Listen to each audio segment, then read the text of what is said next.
Hello again. In this video I'd like to look at the change control, risk management procedures and the timeline and the Agile Charter or overall Agile Charter to lead the project itself. In order to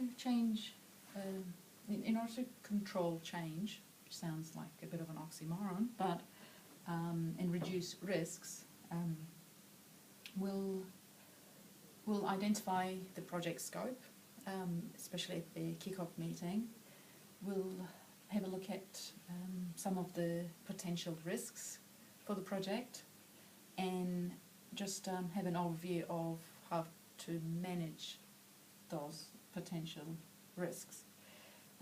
As mentioned earlier, we only have 6 months to complete this project, and we'll have a number of sprints to deliver each shippable product at a certain time, at certain intervals, which will be displayed on our product release burn down chart.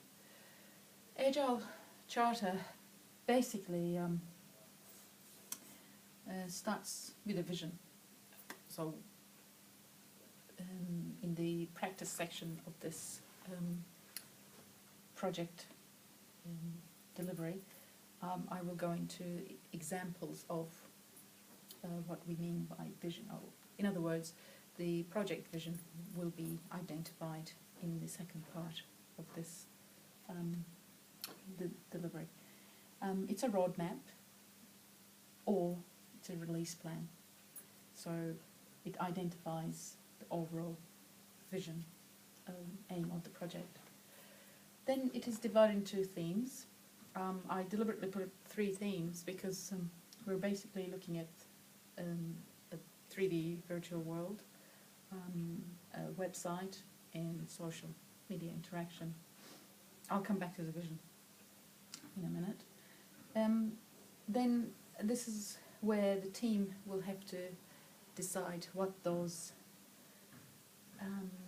items will be, and within a theme, let's say this is the 3D virtual world, then we have even further subsections that are referred to as the epic in Scrum framework, and each epic will have yet further broken down stories, and they are called user stories, basically written by a user's perspective, and this is these are developed by the product owner, because product owner will know what the user wants and will display it in a way that makes sense to the development team. And each user story, an epic can have as many user stories as possible. It doesn't have to be 3. This one neatly fits onto the board here, but we definitely have 3 major themes, and each theme will then have number of epics. It could be 1, it could be 2, it could be 10. And each epic will again have a number of user stories, and this particular one has 3, but it could easily be 5. Then each user story will be broken down into further items called tasks, and these are the tasks that the development team will decide to develop and ship at the end of that sprint. And the time to complete each task will be decided through an estimation process used in Scrum, which is basically playing poker. So each team member will have an indication of how long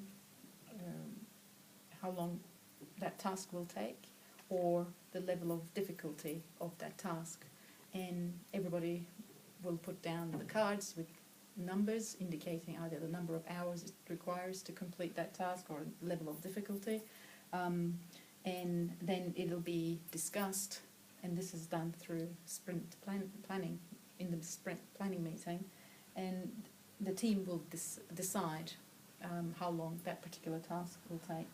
And each task could be assigned to 1 or 2 people, and on average it should take 2 to 3 days to complete each task in an ideal Scrum framework.